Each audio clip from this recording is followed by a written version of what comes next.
P6 and P7.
I can see you're upset, Meg. Why don't you tell Uncle Mr. Bones what's wrong? I did bad on my clairvoyance test. You can't ace every test, Meg. You see, everyone has different brains.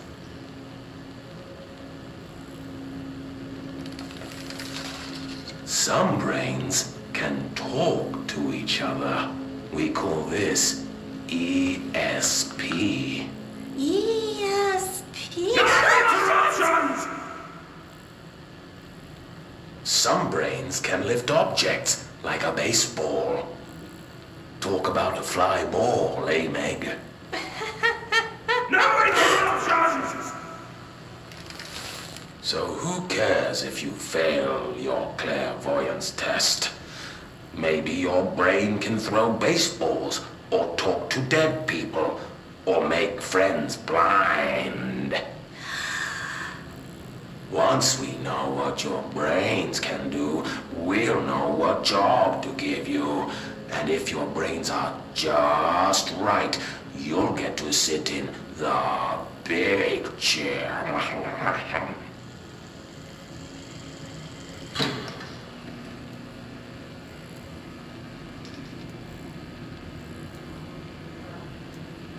What if I don't want the big chair? What if I don't want the big chair? Everyone wants the big chair, Meg! That's why we're all here. Use those brains to listen for once, or the only chair you'll get in is the one with straps.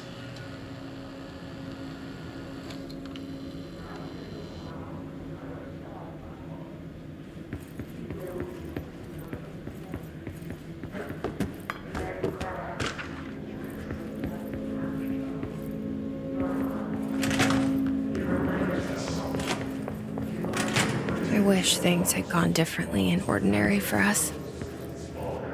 But mission won't change things. Finding the projector will. Ordinary.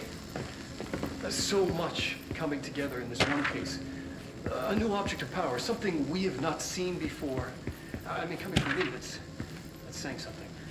And the boy, Dylan Faden, prime candidate 6. And the sister as well. Once we catch up with her, but the boy, so much potential. We're talking Northmore level readings here. And I don't want to invoke his name, but it's completely different circumstances here. It's remarkable.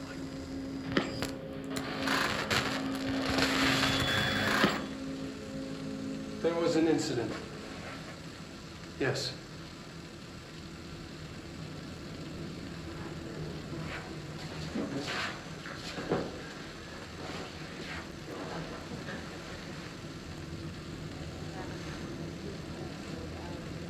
We lost a valuable member of our team, yes. Excessive force.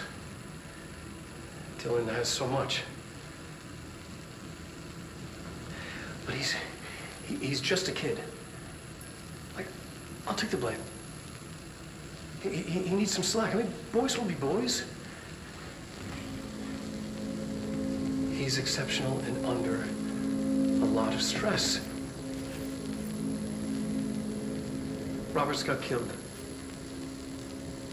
It's an unfortunate accident, that's all. Marshall needs to realize this. We will make this work. We'll make this work.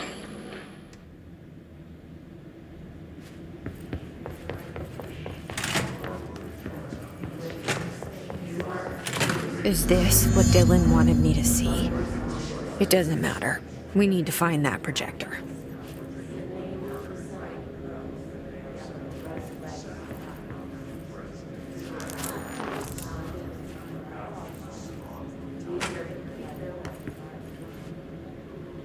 All the times I felt paranoid, I was right. The Bureau could have given me the answers, but they just stood by and watched me.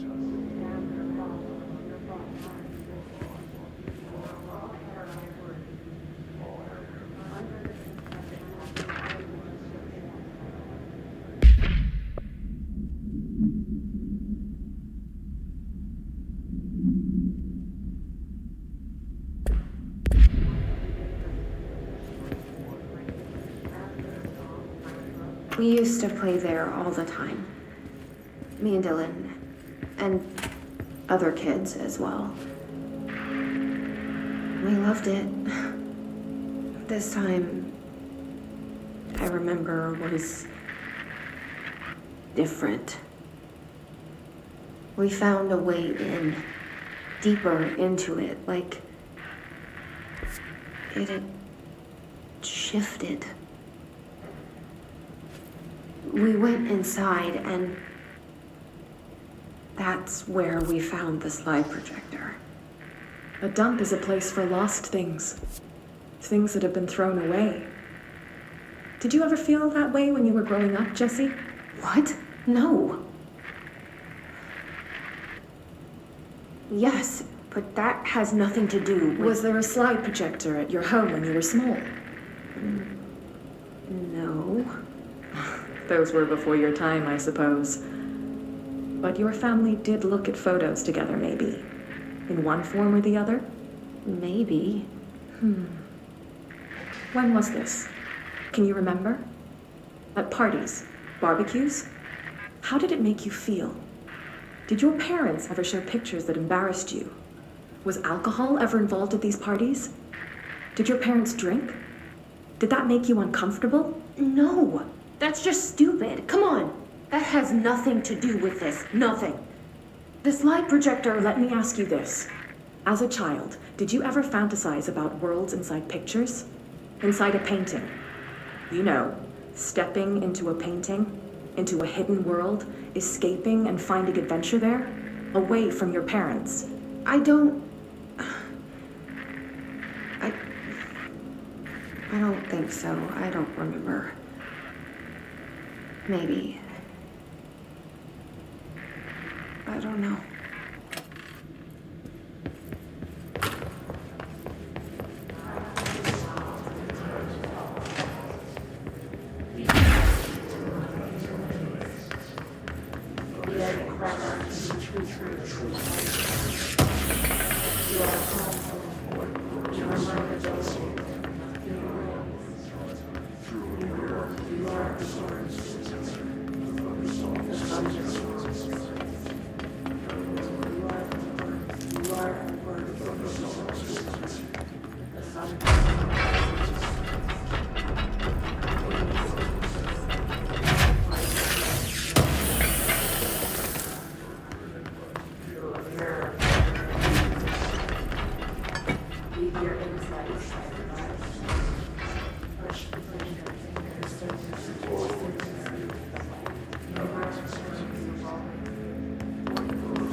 studied what happened in Ordinary here.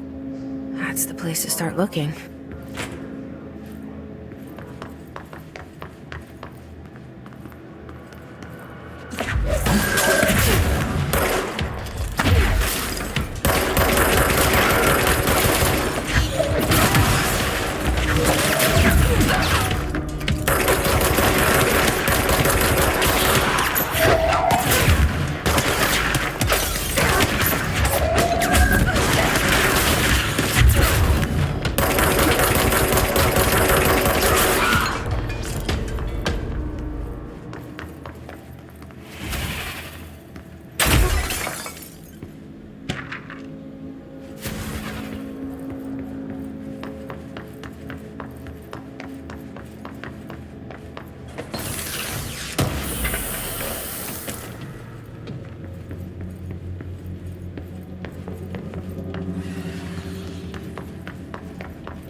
Dylan and I were both prime candidates. Experiments. Very different ones, sure, but both in a cell of some sort. Am I out of the cell now, or is all this, the house and being the director, just another cell? Who's really in charge here?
We're going back home.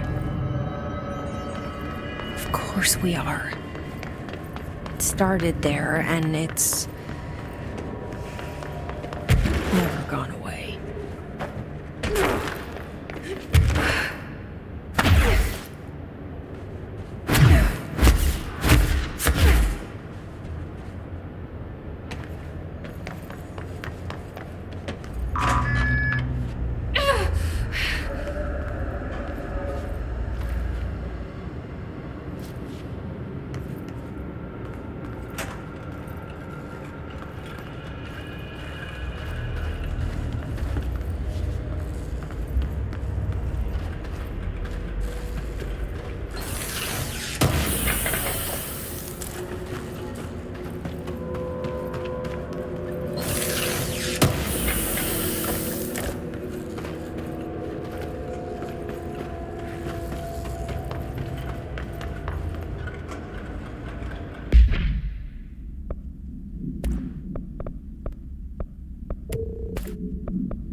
gotta be a way to rotate these tracks.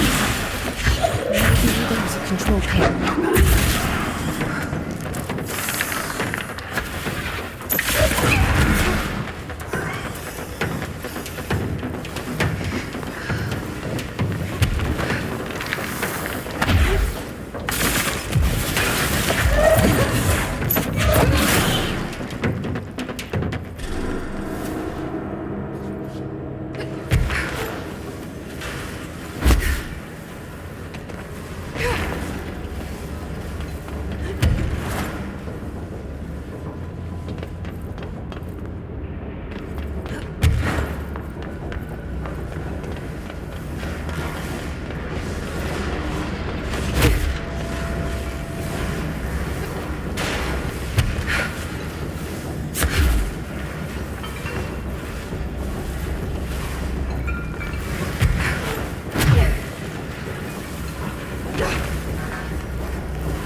There's gotta be a way to rotate these tracks. Maybe there's a control panel nearby.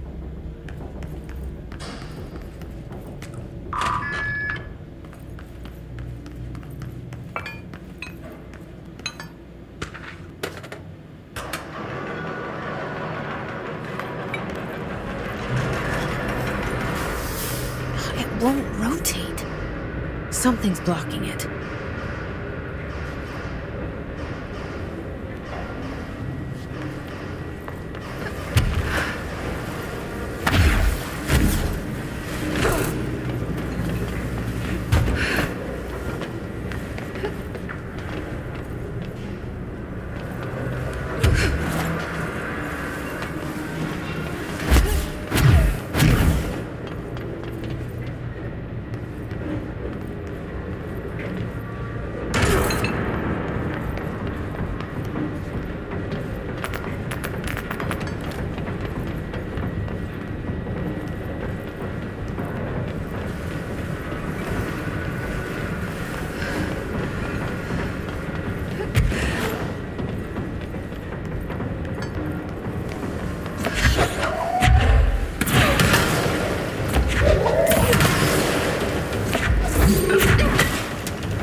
You're listening to America Overnight, celebrating 29 years shining a light in the shadows.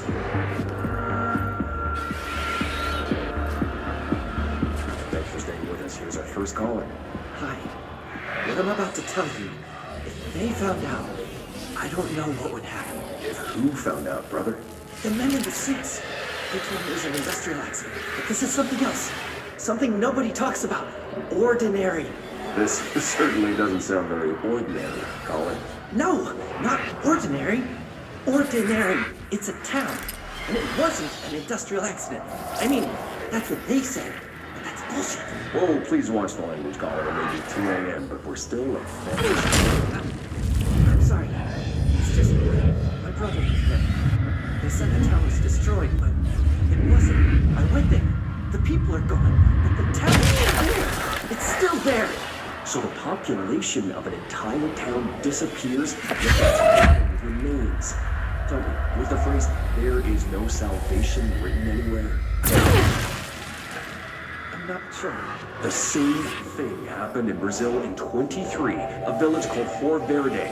More than 600 people just up and left. The government said they were fleeing guerrilla forces, but we know the truth.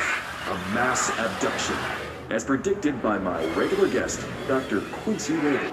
Abduction? You mean aliens? That's bullshit! I know they're lying! Now I warned you about the language, caller. I'm afraid we're gonna have to cut you off. Good timing, too. It's time for a short break. Hang in there. America Overnight will be right back.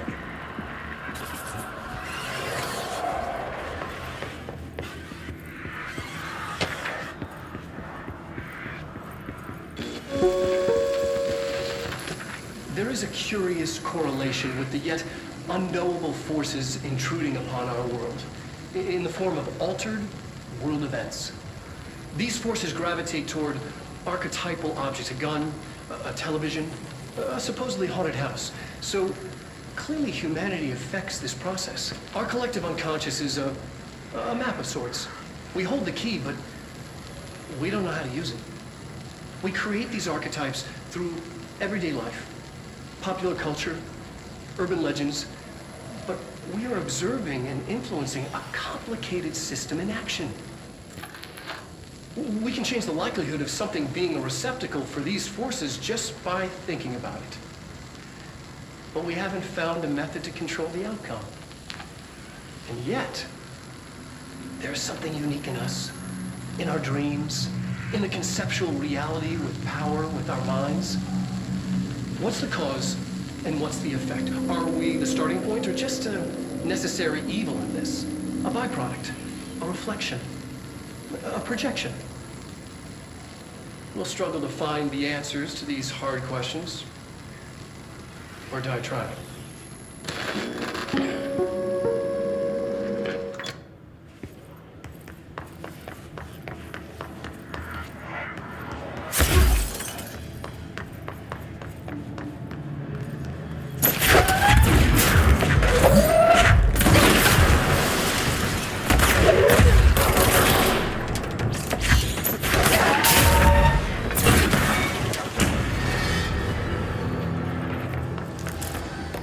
Annual evaluation of Dylan Faden, formerly P6, became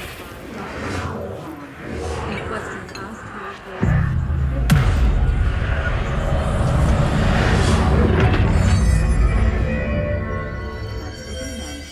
in a single word, describe the world around you. Where's Casper?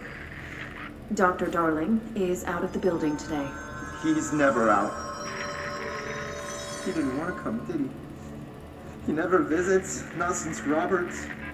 Tell Darling it wasn't my fault. I couldn't control it yet, but I can now. I learned. Will you tell him? In a single word, describe the world around you. A prison. A cold, empty prison. Not even a poster on the wall. What is the next number in the sequence 3, 6, 9, 12, 15? 18. What day is it today? How the hell would I know? It's not like you give me a calendar. You find a rabbit in the woods. It is breathing, but not moving. You cannot see any blood. What do you do? Leave it. Expand on that. It doesn't matter. The rabbit's not real. None of it's real. What day is it today?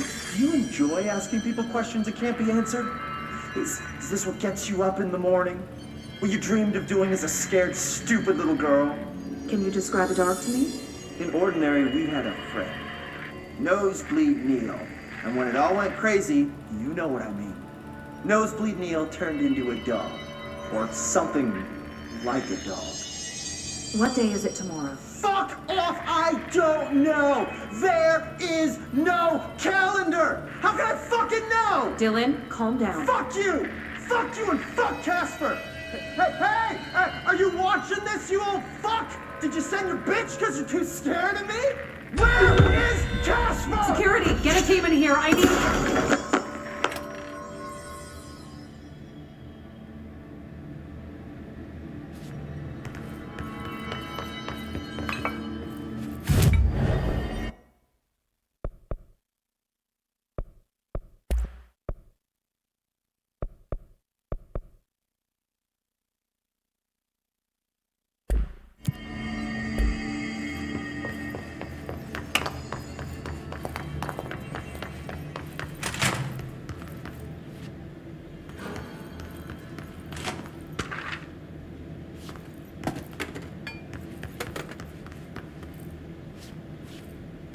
See what they have on Ordinary.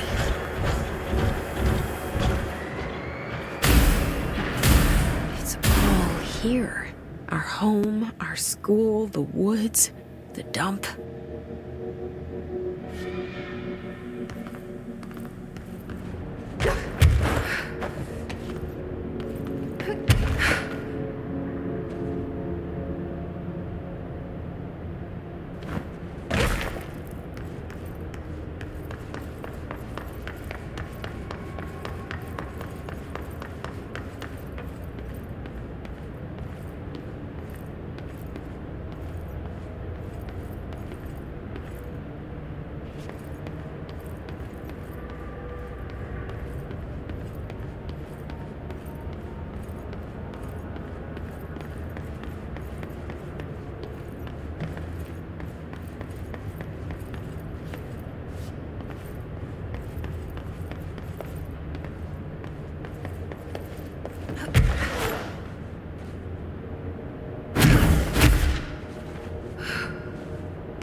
Slide projector in the dump outside town.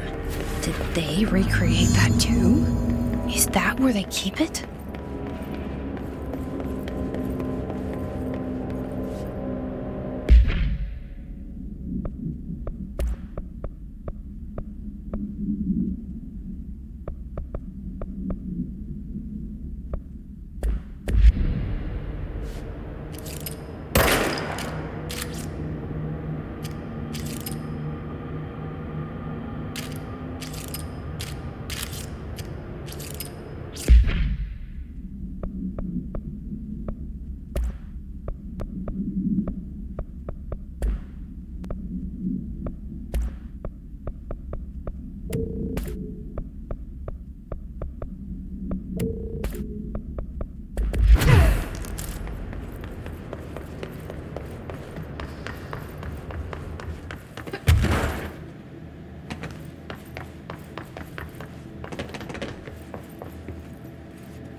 You mentioned a poem last time we talked. By Thomas Zane? Yes. Beyond the shadow you settle for, there's a miracle illuminated. I looked the poem up. Only I couldn't find any poet by that name. I did find a European filmmaker who moved here in the 60s, named Thomas Zane. What? I don't... No matter. It suits you very well. The poem. How you see things. Maybe you wrote it yourself? I didn't. No matter.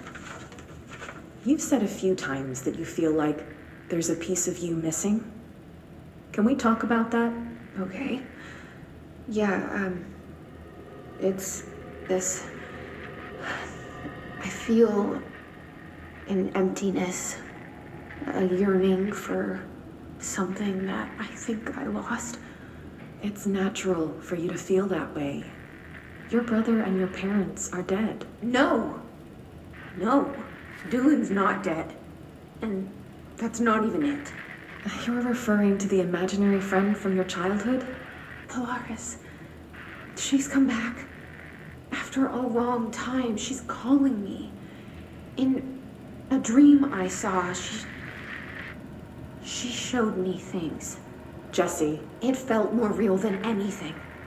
As real as what happened in Ordinary. The industrial accident in your hometown? That you believe Polaris caused? No. It wasn't an accident. There was no industrial accident, and Polaris didn't cause it. She saved me and Dylan. Jesse. No! It was a cover-up. The government knows about it. There were agents there. Agents from... I don't know exactly, but they took Dylan. I'll find them. I won't stop looking. Polaris wants me to go to New York. There's a building there. I have to leave soon. I have to be there at a very specific time. Something hugely important is going to happen. Jesse, you know we can't let you go until you're well. And that begins by understanding what's real and what's imagined.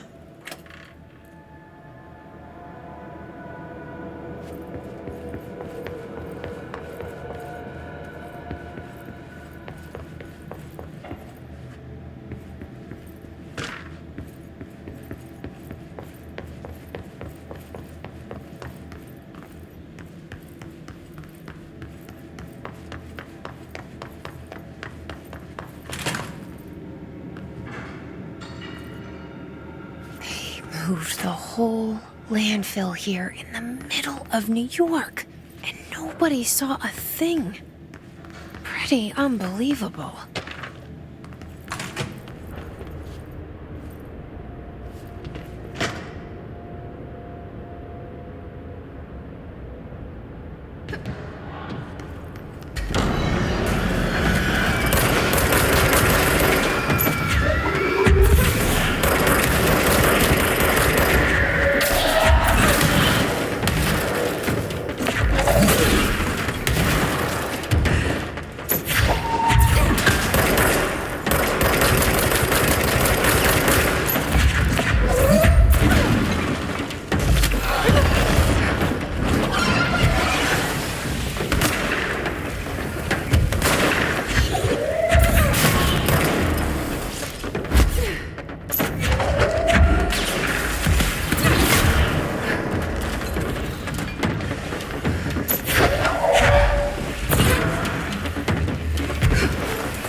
Effective immediately. I'm setting up a new department. Dimensional research in the research sector. Transferring the slide projector there. That's where my focus will be now. The ordinary site remains as is. We'll be back to... I don't know when.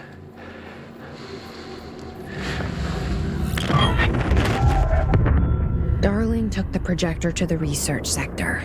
He dedicated a whole area to it, so he knew it was important. Dimensional research. That's where we go next.